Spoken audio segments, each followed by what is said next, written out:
Good afternoon, everyone. I'm Carlos-Iván López, Vice President of the Venezuelan American Association of the US.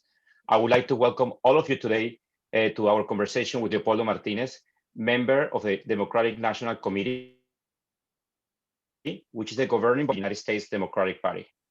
Leopoldo will discuss the Biden's administration policies towards the Maduro regime and the Venezuelan people, which is a topic that we'd like to all hear from him today. I would like to give heartfelt thanks to Mr. Martinez for time to be with us today, and to our new Vice President, Ambassador Skol, who will guide us through the discussion as a moderator. On March 22nd, the Board of Directors of the Venezuelan American Association met and received, with regret, the resignation of our President, Ana Julia Hattar, who stepped down as a president due to her increased time constraints, but will nevertheless continue to serve as a member of our board. We are all grateful to her for her service. Mr. Skol was unanimously elected president and was an honor to be chosen as his vice president. We're happy to serve you in our new roles. The Venezuelan Association has been promoting exchange between Venezuela and the US for over 84 years. During this unprecedented crisis, VAS has been diligent in fostering discussion to spark action. We thank you all for accompanying us on our quest for knowledge and for better future for Venezuela. I would like you to introduce Mr. Martinez Ucete. He's an American lawyer, an expert in global trends, and a former congressman of the National Assembly of Venezuela. He founded the Center for Democracy and Development in the Americas and serves as executive director of IQ Latino. He's a member of the Democratic Committee and a founding chair of the Latino Victory Project. He's a writer for various media outlets in Latin America, the United States, and Spain. Finally, I would like to introduce you our moderator, Michael Skol, who used to be the ambassador to Venezuela from 1990 to 1993. Besides Caracas and his other foreign service postings, were Buenos Aires, Saigon, Santo Domingo, Naples, Rome, San Jose, Bogota, and Washington, D.C. Since his retirement from the State Department, Ambassador Skol has pursued a second career in anti-corruption, counter money laundering, and risk management services. He's a principal of the binational US-Colombia Consortium and CERNA. And now I turn the program to begin the conversation. Thank you very much. Thank you, Carlos-Iván. Thank you very much. Okay, Leopoldo, we have a new administration in Washington. It's the same old administration in Venezuela. And on the surface, we have a bipartisan policy toward Venezuela. I think the image of the US Congress standing ovation for Juan Guaido still lingers. We all remember that and assume that a bipartisan policy means a bipartisan policy. But does that mean there will be little or no change? Where are we now? Thank you, Ambassador and Carlos-Iván and everybody joining us here today. Yes, it is, as you mentioned, Ambassador, bipartisan. And it's reflected in the content of the Verdad Act, which is basically a law that codified everything that has happened since 2015, when the Menendez-Rubio Act was passed to deal with the human rights violations and corruption in Venezuela. And throughout the process, including the last year of the Obama administration and the 4 years of the Trump administration, there was always ample evidence that the key leaders of the Democratic Party in both the Senate and the House were agreeing to what essentially Verdad Act codified. And the Verdad Act basically declared that it was an objective of America's foreign policy towards Venezuela to restore democracy, enforce human rights, provide humanitarian relief, fundamentally at that time focusing on the very first stage of this consensus on the impact that migration was having on the neighboring countries, and from there trying to build a platform to take humanitarian assistance and relief and investments to benefit the whole Venezuelan conglomerate outside and inside of Venezuela. And also, Verdad Act underscore, Ambassador, that the members of Congress and the bipartisan consensus viewed that at the very end of this tunnel, this dark tunnel that Venezuela is going through, there had to be some form of negotiated solution to the crisis, because the law says that the whole toolbox that it provides to policymakers, it's addressing this objective of restoring democracy in a peaceful, constitutional, and electoral way. So that calls to some forms of negotiation, and the Oslo efforts, the Norwegian efforts were part of that, and that had bipartisan support. But so did the recognition of Juan Guaidó, like you mentioned. It had bipartisan support. Many things were said throughout the election, but here we are. We're still in that consensus. One piece that never got to be included in that bipartisan consensus was one very important component of what's going to be Biden's approach towards the Venezuelan crisis, which was granting TPS, designating TPS for Venezuela, which is something that has happened on record time at this point. And it was very important because you can't speak, Ambassador, and everybody listening, about the humanitarian consequences of the Maduro regime without addressing not only the humanitarian impact it has had inside the country and in the neighboring countries, but also in our own, inside our borders here in the United States. We have 326,000 Venezuelans that were undocumented or vulnerable, including detainees and people subject to removal or deportation proceedings. So we wanted to address that in the very early stages. The Trump administration, unfortunately, did not want to go there. So there's one distinctive factor that goes beyond the immigration piece, because one of the things the Biden administration is focusing on, Ambassador, is trying to make sure that humanitarian relief efforts and investments also include multilateral assistance to address both the healthcare crisis, the COVID-related and beyond healthcare crisis in Venezuela, and the nutritional crisis through the World Food Program. So those two things are part of the agenda. How do we deliver multilaterally without both parties to the conflict taking any advantage? How do we deliver that? And I would say that I applaud the efforts that had been somehow negotiated and instrumentalized by Miguel Pizarro, the ambassador of the interim government to the United Nations, who's very diligently working in making sure that the COVAX mechanism is implemented in Venezuela in the very near future. So let me interrupt just for a second. Yes, please. Explain TPS is temporary protective status, and COVAX.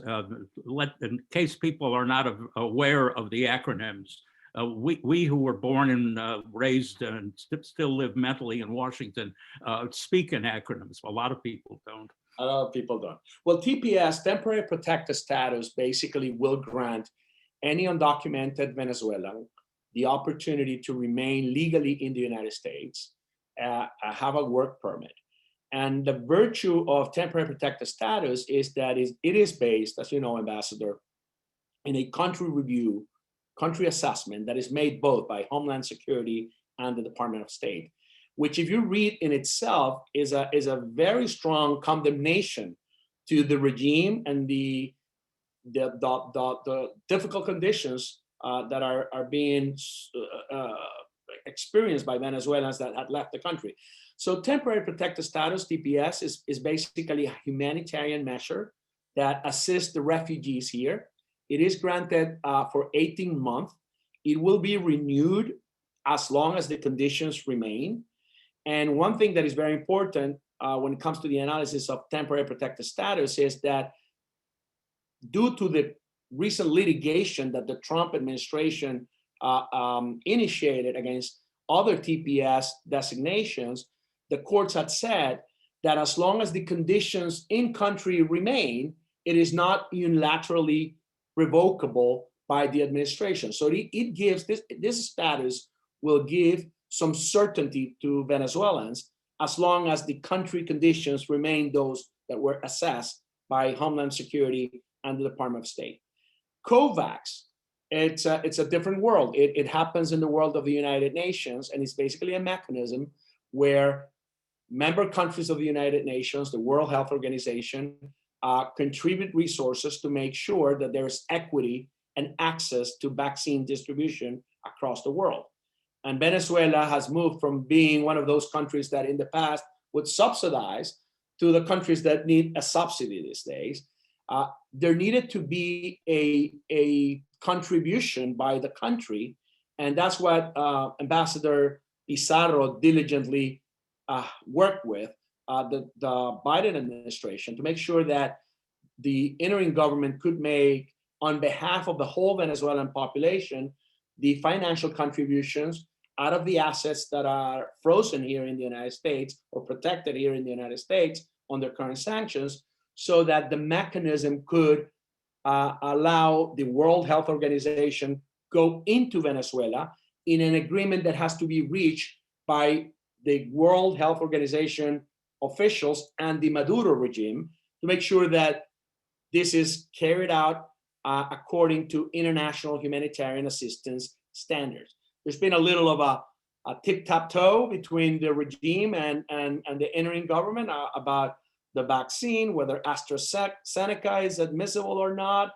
But I'm confident that if we take politics out of the way here, if we can understand the suffering of the Venezuelan people and make sure that this happens multilaterally and not to the benefit of any of the parties in the conflict, in the political conflict, we can make sure vaccines are delivered to Venezuela, not only the COVID-19 vaccine, but maybe other vaccines that we're due to administer in Venezuela.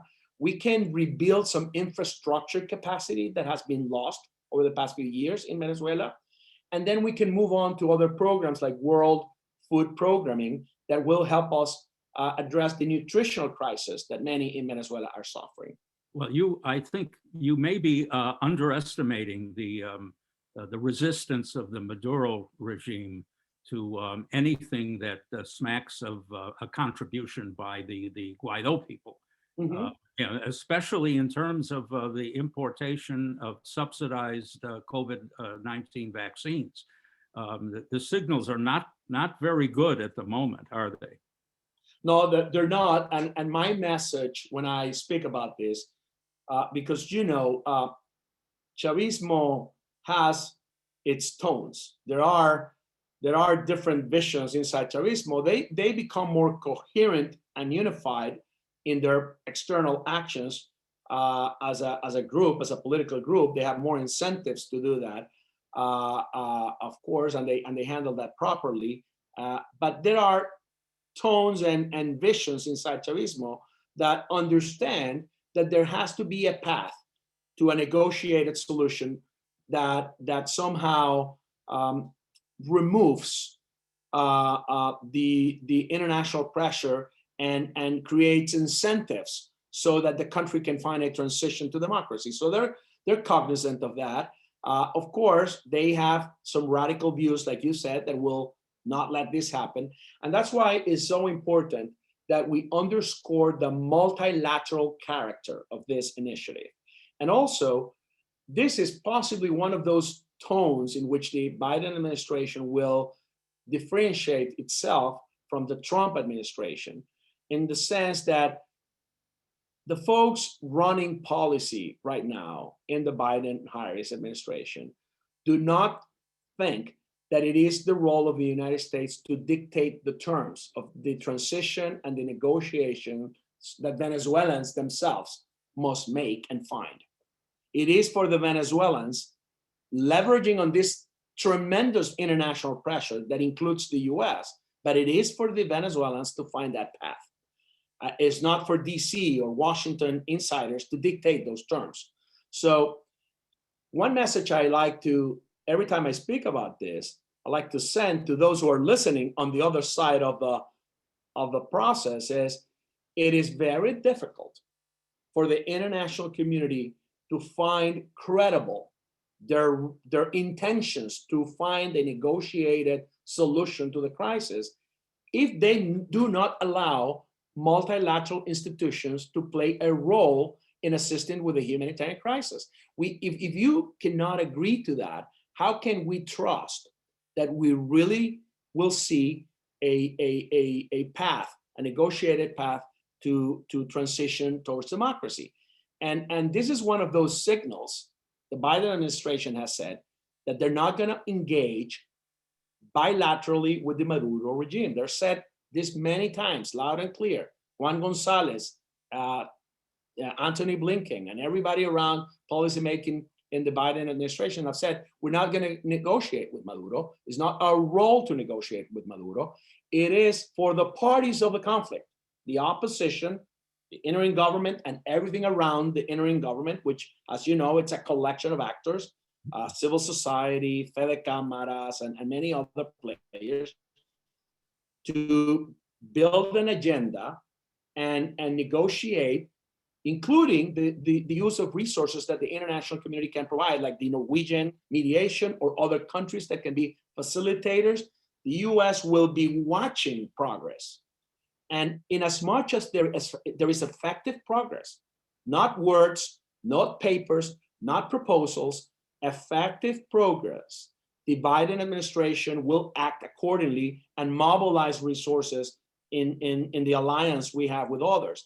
Because the other thing that the Biden administration is trying to do, and also creates a difference with the Trump administration, is the use of multilateral resources and also building a more, so to speak, multilateral approach towards the crisis. The Trump administration moved quickly and unilaterally in many fronts, and that created discomfort in our European partners and also in some of the Latin American partners. So we believe that if we try to compare notes and align with the Europeans and others in Latin America, we could include in those efforts more comprehensive efforts, talks with Cuba, talks with Russia, and talks with China, in order to create incentives for them to understand the importance of this transition to democracy to take place in Venezuela.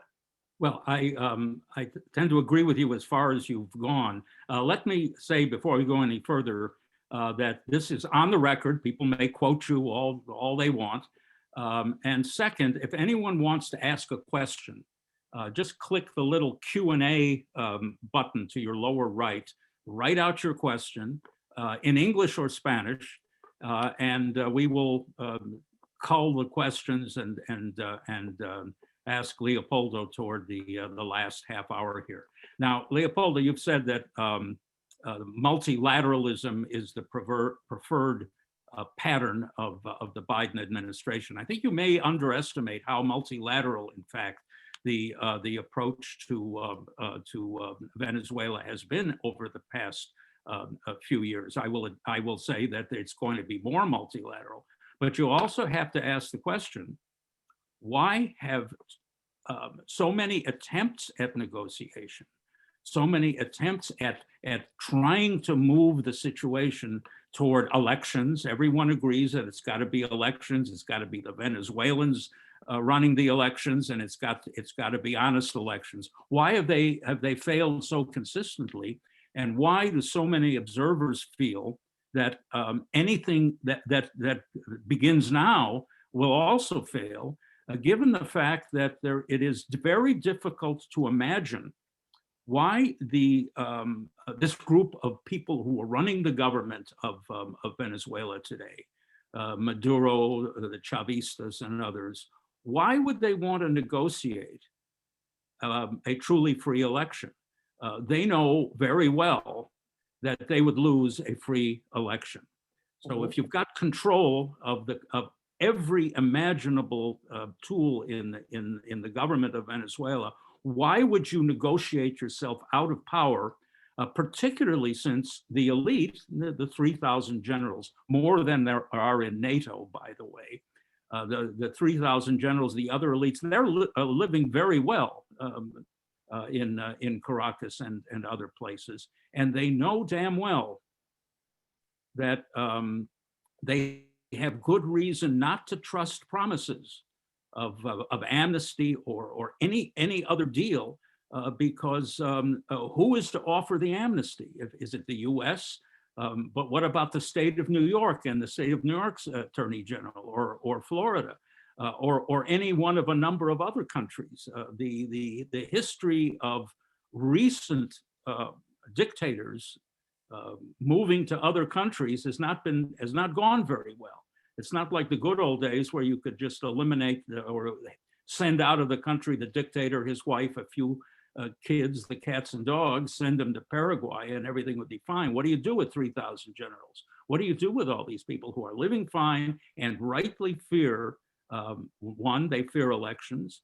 Two, they fear leaving the country in any imaginable direction, unless they want to go to Cuba. And believe me, the generals are living better in Caracas than they would in Havana. What makes you and the Biden administration think that negotiations, multilateral negotiations, will have any better impact on the situation than they've had in the past?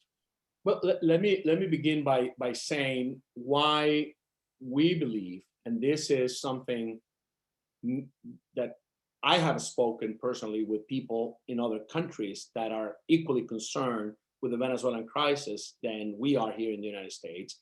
And it's my understanding that also has been spoken by official channels in terms of how those multilateral efforts really happened during the Trump days. One approach to multilateralism is trying to impose your view on others. And if you think that could succeed, you move unilaterally and you try to use the soft power or the hard power of the United States to make people follow you. That's not exactly successful. You need to build a coalition respecting the views of others. And there are many examples that reflect how poorly these coordinations were handled by the Trump administration. Let me just take one piece of sanctions, sectorial sanctions affecting the oil industry. For some time, you had sectorial sanctions imposed by the Treasury on activities related to the oil industry in Venezuela, with a big exception, a phenomenal license for Chevron and the likes, US companies that remain operative in Venezuela until today, in one way or another, December, and they're still trying to keep those licenses alive. I'm not arguing whether that was good or bad policy and whether we should not have that license, but what happened throughout the administration of the sanction was that European companies who were operating in Venezuela or doing the same kind of operations that Chevron and others were doing, US companies, were threatened by the Treasury Department to suffer or be subjected to secondary sanctions if they continue to do business in Venezuela. So you can imagine all these state-owned oil companies, which are most of these European companies, and others who are very closely related to the governments of their own European countries, saying, why in the world are we risking secondary sanctions with the United States while Chevron is doing business in Venezuela?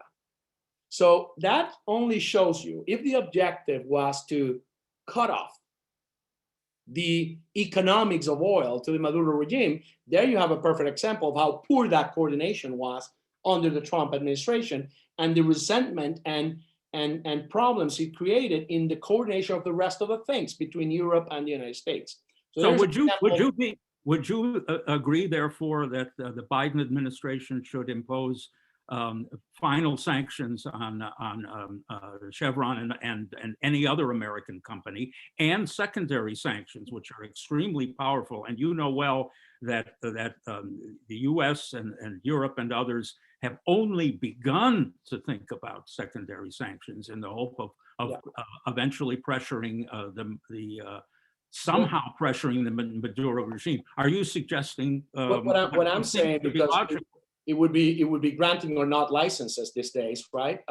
Extending the licenses or not, preserving the sanctions, but extending licenses could be an outcome. But what I would say is that the conditions today are very different than what they were 4 years ago, because there could have been a missed opportunity here because things were not properly coordinated. And now the question we have to ask ourselves is, who is taking a benefit of the absence of both the US and Europe in Venezuela's oil industry operations? Is Russia, China, and Iran. So the balancing act, and Cuba. And Cuba, but as Cuba as a subsidiary, because it's receiving all the subsidies. But in terms of the business, the oil business itself, is this countries. And the question we have to ask ourselves is that what we want? Do we really think that by tightening sanctions in the oil sector, we're going to create a bigger crisis in Venezuela? Or should we let the oil industry engage and in a way start also thinking about a path towards that transition, as long as there is progress in the political negotiation? I think we need to look at this in the context we are situated today, which is different than it was 4 years ago, where I would say there could have been a missed opportunity for not properly managing this. And then you mentioned, why would Chavistas ever concede in these negotiations? Well, if we conceive this as negotiations and not as a capitulation, we probably can change things. And it's not the first time. I guess that was the same question we all made ourselves when Nicaragua was going through the first efforts, and we saw President Chamorro win that election, and she probably made transitional agreements that were not of the liking of everybody around the crisis. Remember, Violeta Chamorro not only had the Minister of Defense, who was the brother to Daniel Ortega, but also she gave important space in co-governance to figures that were credible or acceptable to the Sandinistas in that transition, in very powerful ministries. And they built a transition out of an election. And as I said, not every agreement was to the liking of people outside or inside of Nicaragua, like it was not in Chile in its time, like it was not in Spain when the transition out of Franco happened, like it was not in Venezuela in 1958, when we built the transition towards the democratic process that ruled the country for 40 years until Chavismo came and destroyed it all. Remember, the first transitional president after Pérez Jiménez was El Almirante Wolfgang Larrazábal, whom was a figure of the military establishment under Pérez Jiménez himself. So there was probably people around the democracy movement that didn't want that to happen, and there were probably people that were pushing for more on the other side. So that's why the terms of that process of transition, reconciliation, and amnesty needs to be crafted by the Venezuelans themselves, like it happened in South Africa. We know that many things Mandela agreed and enforced during that transition were not to the liking of the movement that supported him to be the leading person of that coalition that took South Africa out of the pain of apartheid. But he had the vision to implement that and to convince their own that it was the pathway to do it. Well, wait a minute, just a little bit closer to Venezuela. I think you used Nicaragua as a kind of example, but who's running Nicaragua today? It's not the inheritors of Violeta Chamorro. It's Ortega, followed by Ortega. Who's to blame for that? I mean, the governments that came afterward. Oh, I mean, there were 4 governments after Violeta Chamorro that were non-Sandinistas. So something they did habilitated the Sandinistas to win elections again and do what they're doing with Nicaragua, which is essentially the same thing Maduro is doing with Venezuela, right? But the path for them to come back to power was not an immediate result of those negotiations, was a result of years of government that happened after Chamorro, where corruption and other evils that we have seen in Latin America, unfortunately, come together with democratically elected leaders, took place or took root in the country, rehabilitating the Sandinistas back to power, unfortunately, for Nicaragua. But again, the comparisons often don't work. But I question the comparison to South Africa. I question the comparison to Spain. Again, if you look at what is going on today in Venezuela, this is not just a political dictatorship with a certain ideology. I've looked long and tried to figure out what the ideology of the Maduro people is. There's no ideology unless you call corruption and criminal activity and drug trafficking and support for terrorism and repression a political philosophy. I suppose that's a kind of ideology.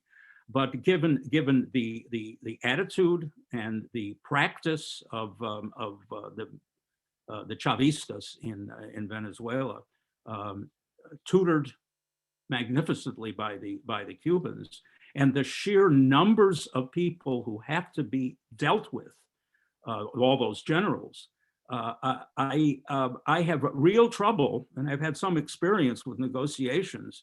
I have real trouble seeing where in the current Venezuelan governmental system there is a real basis for negotiation, whether it's multilateral, unilateral, or comes out of Mount Ararat. It just doesn't seem to be there unless, and then this is one theory, you pressure with sanctions and secondary sanctions, and you make it truly multilateral until the regime simply has no choice but to collapse in parallel with the rest of Venezuelan economy. Remember what's going on. The humanitarian crisis has almost nothing to do with sanctions. It has everything to do with what the Maduro regime has done with the country. Well, I would ask ourselves to put on the other side of the problem, which is, what are the options if we don't find a negotiated path? It's not going to be easy, that negotiated path. There's going to be a lot of resistance in Chavismo to follow through, as well as there are some Chavistas in power and empowered these days that are trying to dispute those other elements of Chavismo, the benefits of taking this route. There is as much debate from a distance, I see, Ambassador, within Chavismo than there is in the opposition about what's the path to take. The problem is that the debate within the opposition translates into a fragmented opposition, whereas the discussion within Chavismo remains in-house, and they debate, agree to disagree, and once they decide there's one path they're going to follow, they diligently follow that path. Yeah. So that's. But the debate exists on both sides. Yeah, we're dealing with a problem that's familiar in Venezuelan history with the opposition fragmenting. I mean, I remember very clearly what happened with following the coups in the early 90s. The Venezuelan opposition had a magnificent opportunity to recognize what the complaints were, which created Chavismo, to do something about it, which made sense within the Venezuelan system. They certainly had the money, the funding, everything else to do the right thing, and they did the wrong thing. They didn't do anything in effect. The opposition tore at each other, and I guess there's something like that going on right now. Is Guaido in charge? What's happening with the opposition in Venezuela? Well, we recognize Juan Guaido as the interim president. We continue, the Biden administration continues to follow that path. And we give value to the existence of that interim government and the protection of the assets of Venezuela's in the United States.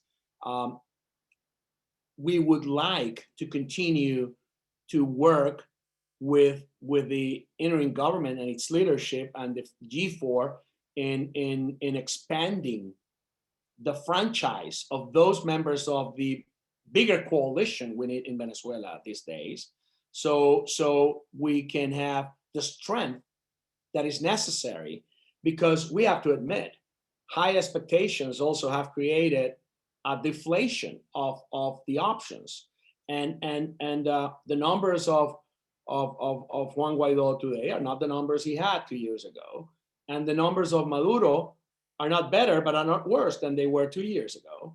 So if you were to think about what are the advisors of Maduro telling him, or what did they tell him 2 or 3 years ago, was you can't grow, you can only bring them down. And he has succeeded in that, because we were trying to find that other path that you and I are reluctant to accept is easy, how difficult it is to negotiate out of this crisis, but what is the other path? And in pursuing of that path, we created expectations, which included the language that was used by the Trump administration, which I would argue not only weakened the international coalition, but also fragmented the opposition more, because it sold in exiles and inside of Venezuela the idea that all options were on the table. And at some point, they even said under the table as well. So that created an expectation of options that were not really ever considered, truly, and that you and I know, and many in this audience who are insiders of US politics know, how difficult it was to pronounce those words and end up being the United States as part of a bluff that was read by the Maduro regime very cleverly, with the assistance and advice of the Cubans, who had been reading these bluffs for years.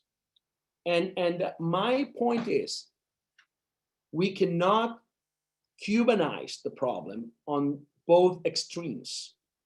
If Havana influences Maduro and Miami influences the opposition, we have a very good predictor of what may happen in Venezuela. We need to be creative. We need to be innovative. We need to habilitate pathways for the Venezuelans to resolve this crisis. In the meanwhile, what we can do as the international community and the United States is sustain the pressure, sanction people who are malign actors, use the extent of the Department of Justice to continue with the prosecution of corrupt individuals and cronies and testaferros of the Chavista regime who might be in violation of US law, whether it's the Foreign Corrupt Practices Act or the money laundering legislation of the United States. So we continue to exercise that smart, intelligent pressure, coordinated with Europe, leaving no loopholes in the coordination, and also talking to actors that are relevant to the crisis that we need to discuss this situation with. Russia, China, Cuba, they need to be also aware that it has consequences to habilitate and enable Chavistas to remain in power. And this could be done in different ways. There are different things that are happening in the bilateral encounters in between those three countries and the United States, where we can create incentives if we restore diplomacy. We cannot renounce to diplomacy, Ambassador, because even in the worst of crises, even in the worst of conflicts, there is diplomacy at play. and we have to relaunch our diplomatic efforts, back channels, and any tool we have to facilitate, together with that pressure that is mounting and is going to be multilateral, as it has, but in better ways and in more intelligent and coordinated ways, to make sure that the Venezuelans can find that pathway. It's not going to be easy. It's not going to happen next week or the other. But there are things that could happen next week or the other. If we find intelligent ways to do this, we can see COVAX enter the country. We can see the World Food Program enter the country. We could eventually assist the parties in the conflict in Venezuela to find a credible CNE in the near term, reappoint Supreme Justices, try to find those pathways that will create this system, the climate that at the end, what we want is for the Venezuelans, like you said, to vote and their vote be counted. And what are the incentives for the other party to accept that? It is for the Venezuelans to negotiate. Yeah, you make a good point here, but you use the word Cubanize. And it seems to me that it wasn't the United States Cubanizing the situation. It was the Venezuelans, first Chavez, and then Tariq el-Assama, and then Maduro, who Cubanized Venezuela, and that's one of the problems. But that's one extreme. There is no one of the, first of all, in negotiations, diplomacy without force, without the threat of force or the offering of incentives, carrots and sticks, if you want. Yeah. Diplomacy without force or the threat of force is not diplomacy. It's something else. It's a tea party. It's not relevant. It doesn't happen in the real world. And all I'm saying is that I just do not see the factors falling together to make a negotiation with the Maduro regime likely to have any successful outcome. But you did raise earlier something which I think is very important, in that the movement of the COVID vaccine could be a key, a lever to convince more people than have been convinced that some kind of a settlement, a negotiable settlement is possible. It's not just it's the refugees. The refugee situation is absolutely extraordinary. How many Americans know what is going on with 6 million Venezuelans or so leaving in the last few years, 2 million in Colombia alone? An extraordinary situation, which is not getting better. And the world is providing, what did we decide? 10 times, 12 times more money per Syrian refugee than it is providing per Venezuelan refugee. If there's nothing else that we do in programs like this and in other ways, is to bring more attention to bear on the humanitarian crisis, which is entirely the creation of the Venezuelan government, the Maduro regime, and which has brought the richest per capita country in Latin America down to just about the poorest. I don't know if there's anything poorer. Maybe Honduras is poorer than Venezuela. Can you imagine yourself having said something like that 20 years ago? Yeah, and the other thing is that when you think about the levels of poverty and the magnitude of the humanitarian crisis in Venezuela, and you compare that to the resources the country has, that's what really is shocking, because some countries are going through conditions that might be similar or worse to those in Venezuela.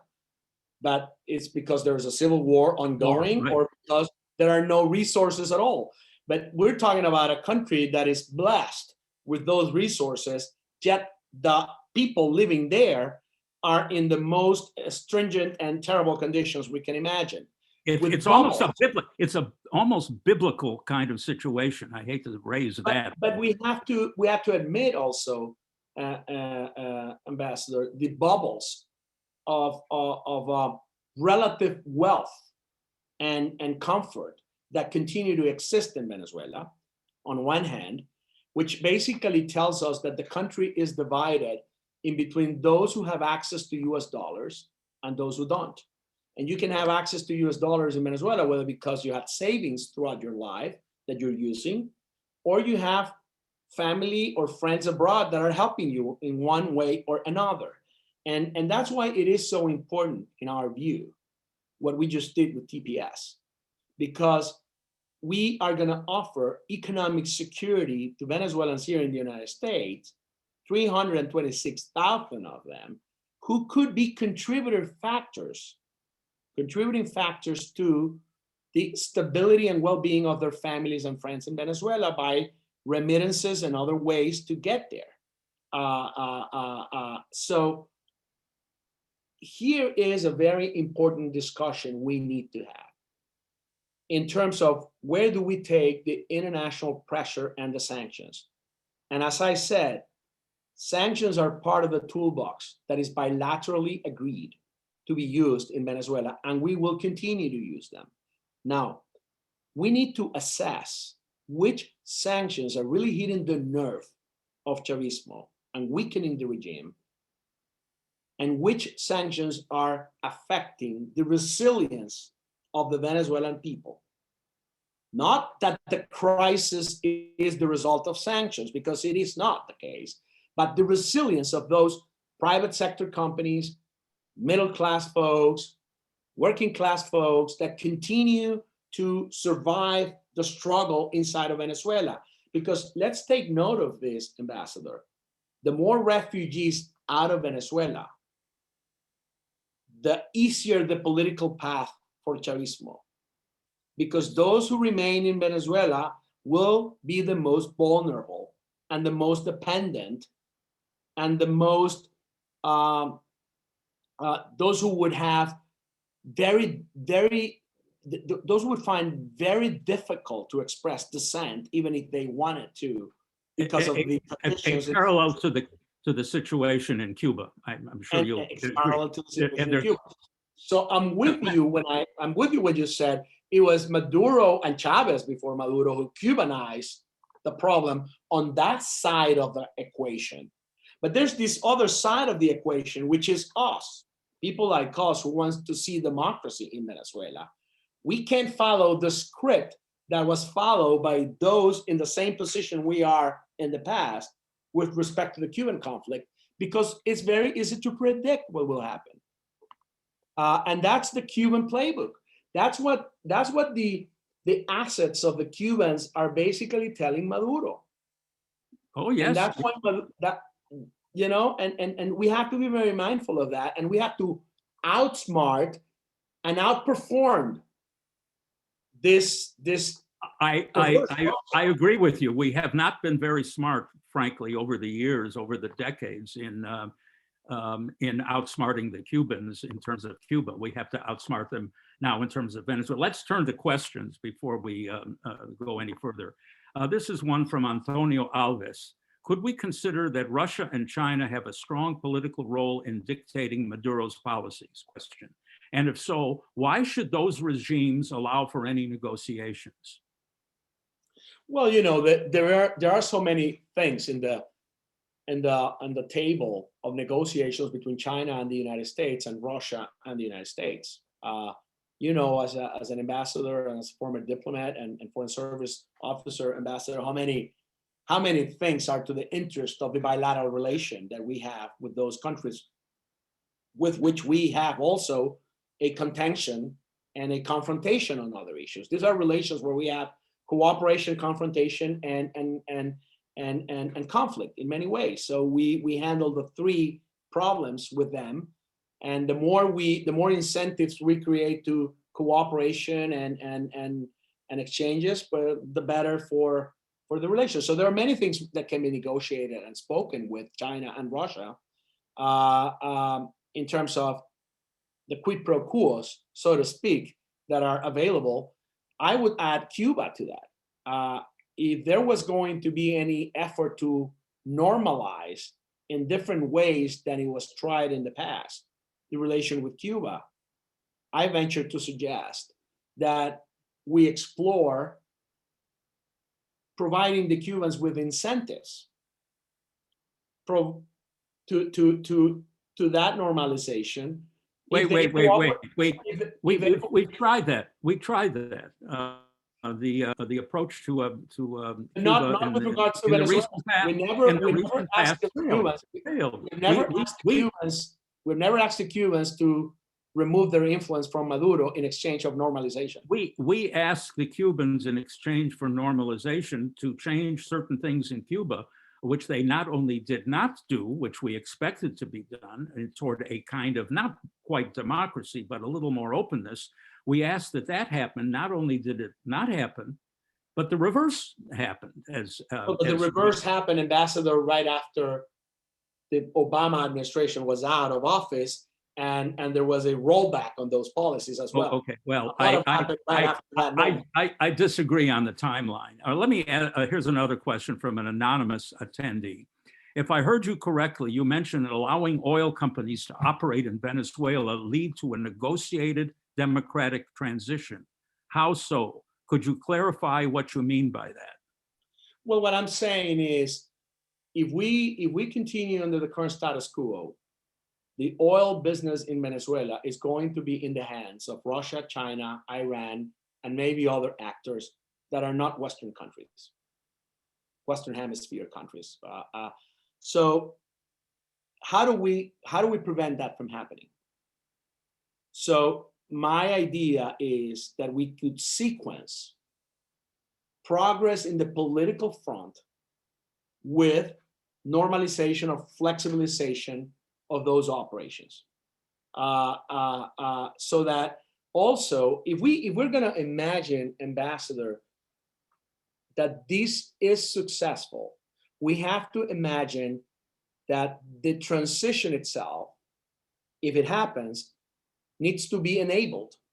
Because how could a transition to democracy happen in Venezuela with most of the economy under the control of malign actors, Russia, Iran, China, and the cronies of Chavismo reinvesting their money in Venezuela?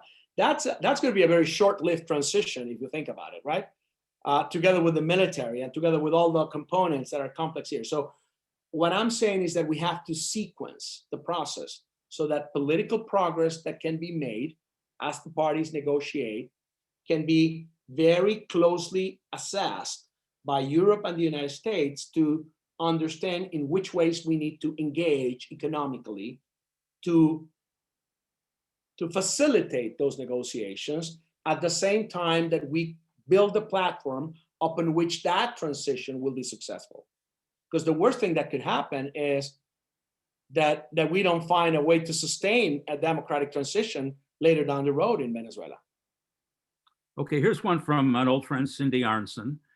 What would be the most meaningful way to create incentives for the Maduro regime to accept a political negotiation? I'm not in their shoes, and I've never engaged them, so I don't know what they want.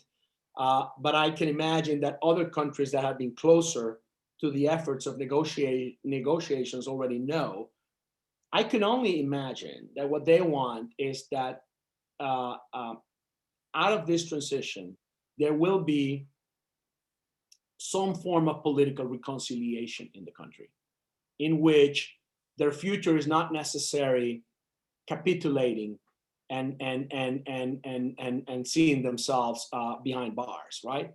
That doesn't mean that there's going to be impunity, you know, that every crime that was committed, it's going to go away without some consequences. That's the very concept of transitional justice. Transitional justice sometimes is success, or many times is successful, because it designs mechanisms under which the individual sanction is not the focus. The focus is redressing the victims, or compensating the victims, or the country itself for what happened. So there's got to be a thought, I would say, around transitional justice and how transitional justice would look like in Venezuela if there was a negotiated pathway as well. That's of course, if the situation is such that there can be a that kind of negotiated situation. My own view, as I've made clear, is that Venezuela has crossed several red lines in the recent past, and they're very difficult to imagine that kind of transition parallel to others that you've cited. Or let me quote Isabel Rincon here: "What can be expected with a regime who does not want to negotiate and have given all signs of it?" Well, there are conflicting signs in the regime. Diosdado Cabello has put dynamite to many efforts to negotiate, and the likes of him. There are others in Chavismo who, as we speak, are trying to find pathways to negotiate a CNE. So one of the things we have not explain CNE. That the National Electoral Board in Venezuela, which is the precondition to imagine a pathway to free and fair elections, and this is happening as we speak. And the current as we speak, I understand the Foreign Affairs Ministry of Spain is there trying to create the space for, it wouldn't be a negotiation. It would be silly for the opposition to accept a negotiation between the members of the assembly that was elected in December themselves. It needs to be a negotiation that expands the franchise of who is negotiating that representation in the electoral board in the CNE, right? So that's what the international community, countries like Spain and Norway are trying to do. They're trying to find ways for that coalition to be participant, including the interim government and others. So there are signals that are contradictory, and I would end this comment by saying that one of the things we have not been very smart about in the past years, and I'm not saying the past 4, I'm saying in general, throughout the fight against Chavismo, of which I am myself. I mean, remember, I was a member of Congress in Venezuela. I mean, I had to leave the country not because I wanted. It was el desarraigo de Venezuela was a very strong decision for me to make, and I still have it in my heart and in my soul every day.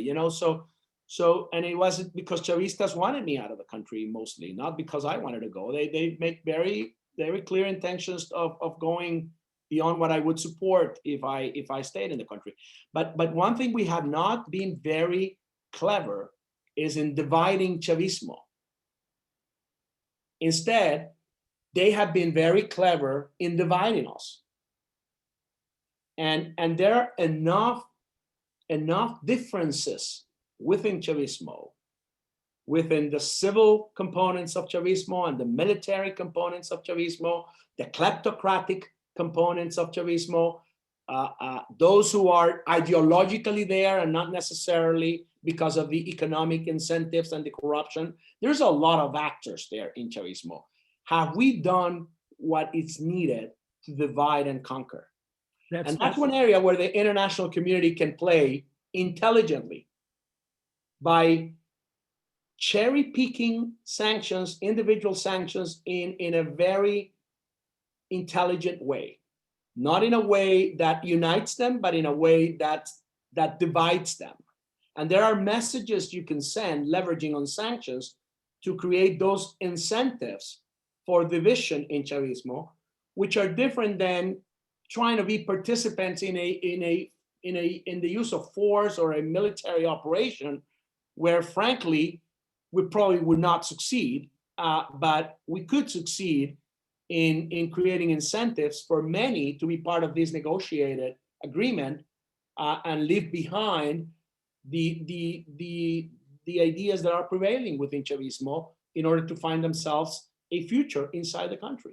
I think that's a very, very good point. I wish it could happen. Of course, we all know that there are conversations going on.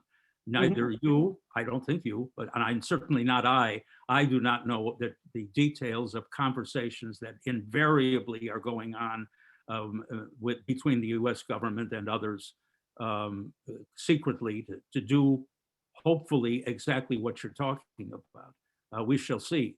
Well, I think the time is up. I'm going to pass this back to Carlos-Iván.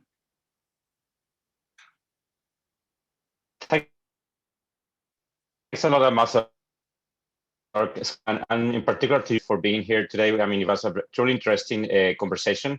I'm sure it was of great interest to all of our participants today.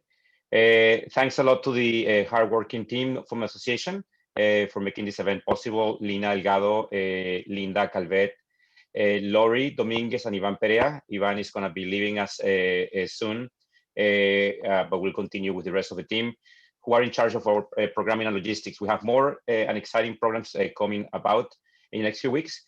If you're not already a member of the association, please, and if you're interested in joining, please contact our team via an invitation that you received.